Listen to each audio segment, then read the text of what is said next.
kabar dari Inneke Koesherawati dengan pacarnya. Mereka baru saja melancong ke Australia. Baru-baru ini kamu ke Australia, mengejar sesuatu atau mengejar seseorang? Mengejar kanguru. Mengejar sesuatu, mengejar seseorang. Enggak, pada dasarnya aku dapat rezeki, terus aku jalan-jalan. Karena tadinya ini pengen ke Singapura, terus ini pikir di Singapura pasti banyak orang Indonesia Raya yang pergi ke sana. Akhirnya aku pikir, udah lama aku nggak pergi ke sana gitu.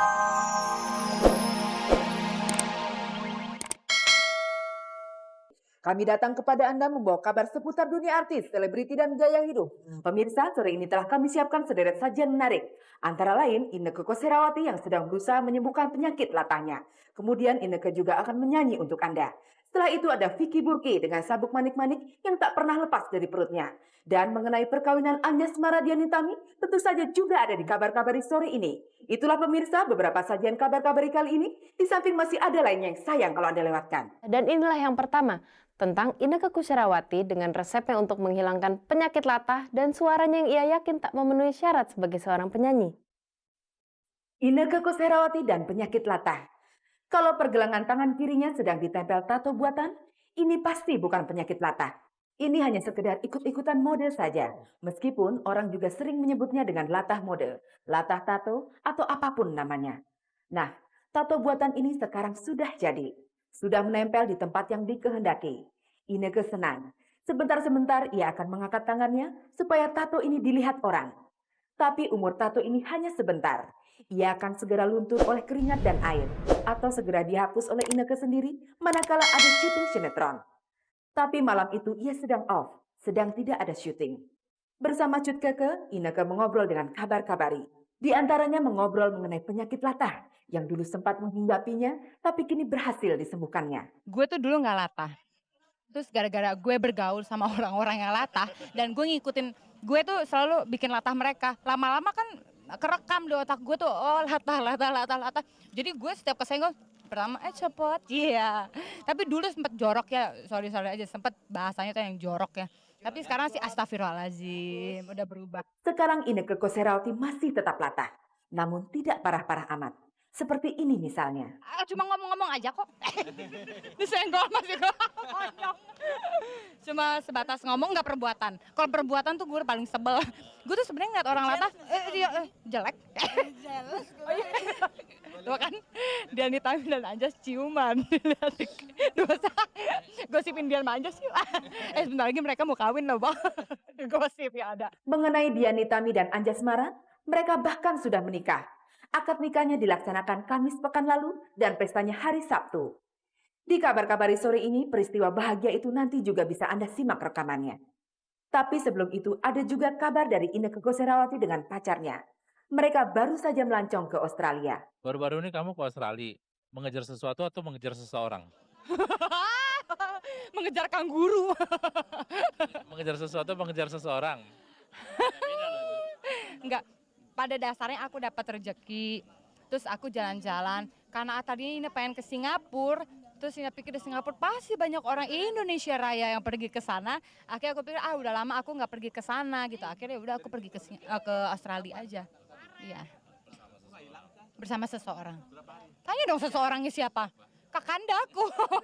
Siapa lagi? Pemirsa, kita kembali ke Inneke Koesherawati dengan penyakit latahnya. Gue tuh sebenarnya ngeliat orang latah kadang-kadang, apa sih ini orang latah-latahan. Tapi gue sendiri begitu. Nggak, lo ngeliat teman-teman artis yang latahnya parah siapa? Misalnya. Eko, ada Ulfa. Yang lo gangguin ya? Ulfa sering gue gangguin. Yang nggak latah pun Dian. Dian tuh nggak latah, cuma kaget aja. Kalau kaget baru dia keluar gitu. Itu pun gue tetesin terus supaya latah biar sama mama gue. Maksudnya jangan gue doang, nggak ada sendirian. Ada teman-teman gue gitu. Oh dia nggak mau. Halo, emang kurang ajar ya. Iseng. Itu nih kayak gini nih bang. Sebenarnya gue tuh udah pengen sembuh karena gue sebel ngeliat orang latah tuh nggak sebel terus terang aja gue mah. Kesel aja gue kesel banget. Enggak, ketika itu tingkat sebel lo sampai gimana? Tapi ternyata kan lo gangguin juga, lo menikmati juga kan ngeliat orang latah. Pertama iya kalau teman-teman gue sendiri ya, tapi kalau misalkan ada latah yang udah keterlaluan misalkan apa banting ini, banting itu, banting ini. Ngerusak itu bukan ngelatah, dendam judulnya. Itu gue sebel. nggak suka. Untunglah Ineke tidak sampai latah dalam perbuatannya. Ia hanya latah sebatas ucapan. Tapi itu saja sudah membuat orang lain tertulari. Sekarang kakak Ina latah, mama Ina kadang-kadang kok ini latah juga ikut. Itu latah tuh nular loh. Makanya kita kalau misalkan mau diam ya, mama juga kadang-kadang kalau latah, udah kamu jangan latah. Iya, tapi mama ngomongnya tuh, udah kamu jangan latah. Iya, jadi gue ada latah. Tapi karena sekarang mereka ngerti gue tuh pengen sembuh, jadi di rumah tuh nggak ada yang latahin. Kalau misalnya ini, kalau gue kaget, gue paling ngoceh sendiri. Kalau ada yang pecah, gue sendiri mulutnya yang ngoceh. Mereka udah berusaha nyembuhin gue, tapi kalau gue keluar kayak begini, ini kan iseng nyenggol bawah, gue ngomong teman-teman gue tuh. Ineke terkadang juga tidak suka pada teman-temannya yang sengaja membuat penyakit latahnya kumat. Itu biasanya terjadi kalau ia bertemu dengan teman yang tahu ia punya penyakit latah. Aduh, kalau penyembuhan kalau kita di rumah sebenarnya nggak kenapa-kenapa, diam-diam aja. Heeh. Tapi kalau kita di luar kayak begini ada orang yang tahu kita latah, mulai iseng. Pertama kan oke lah gitu, lama-lama kan capek. Pikir orang latah nggak capek. Capek bang. Ngomong-ngomong soal latah, lu kenapa sih nggak ikut latah nyanyi juga misalnya? Hmm. Itu sih bukan latah, maruk. Enggak, aku dengar tadi katanya kamu cerita kamu udah pernah dites juga sama Cosi Pratama dan dibilang bagus. Jadi kayak enak ya. Namanya sebutin dong apa tadi. Aduh bang, gue pengen nangis kok dengerin lagu.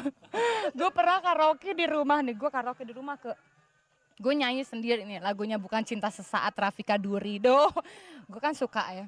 Terus gue dengerin yang samping-samping gue tuh pada diem gitu. Gue nyanyi tuh pada diem, gue pikir suara gue tuh keren gitu kan. Gue nyanyi, habis nyanyi kok tiba-tiba gue gini, enak ya sih suara gue, kayak gue pengen muntah deh. Nah lu pengen muntah ya nyanyi, apalagi gue yang denger, pengen pingsan gue dari tadi. Tapi kayaknya lu gak nyanyi. Iya, tapi kan karena keluarga gue mau ngomong gue gitu, takut gue nanti down ya kan, kasihan amat gue di belakang gitu. Tapi gue sendiri tuh udah sadar diri. Itulah Ineke Koesherawati yang sadar suaranya tidak memenuhi syarat untuk menjadi penyanyi. Karena itu tidak seperti beberapa bintang sinetron lainnya yang memanfaatkan kesempatan ketika ada tawaran menyanyi, Ineke tak berharap dirinya menjadi penyanyi. Meskipun sudah sempat mendemonstrasikannya di depan Cosi Pratama, perancang musik terkenal itu. Ya waktu itu jadi ini datang tempatnya Cosi Pratama. Terus kata Cosi, nyanyi nak, kata Mas Cosi. Gue bilang, Mas Cosi saya nggak bisa nyanyi, saya bener suara saya ini karena terlalu indah gitu kan, terlalu nikmat gitu, jadi nggak bisa nyanyi. Pas di akhirnya gue coba nih. Aduh, gue sendiri aja denger kayak gitu. Nggak tahu Cosi di sana mungkin udah tapi depan gue kayak bagus. Gue tahu dia memberi semangat gue, tapi karena gue sadar diri suara gue tuh memang dauk busuk gitu, jadi ya setelah lah. Gue bisa main sinetron ya main sinetron aja lah. Karena itu Ineke kadang berhayal bisa jadi penyanyi. Coba gue bisa nyanyi gitu, coba gue ada obat yang bisa tiba-tiba suara gue tuh indah gitu, keren merdu gitu, oh keren banget gitu, ngalahin semua segala orang dikalahin sama gue. Halo. Ada nggak satu lagu yang kamu kuasain dengan ya lumayan baik lah?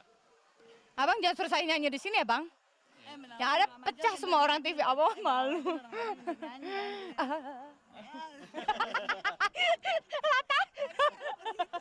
Latah.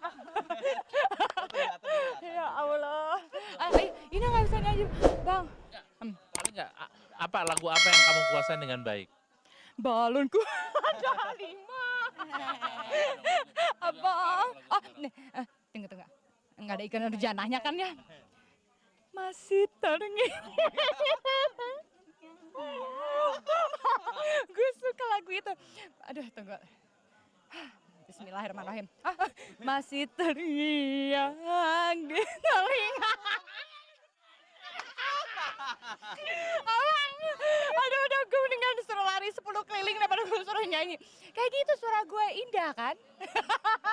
Aduh, gue aja pusing dengernya. Begitulah kalau Ineke Koesherawati disuruh menyanyi. Tapi anehnya ada juga orang yang menawarinya menyanyi. Bahkan lagu dangdut. Abang percaya nggak? Aku pernah ditawarin jadi penyanyi dangdut loh bang. Iya, aku pernah ditawarin. Ada dari salah yang nggak ngerti lah pokoknya. Aku ditawarin nyanyi pasti nggak dapat ini, udah main udah nggak, ya bodo amat, udah ini cuekin aja gitu karena nyanyi ya kan. Pernah dapat ini tawaran penyanyi dangdut. Tapi Ineke tidak mau memanfaatkan aji mumpung. Ia tahu kelemahan diri sendiri. Heeh.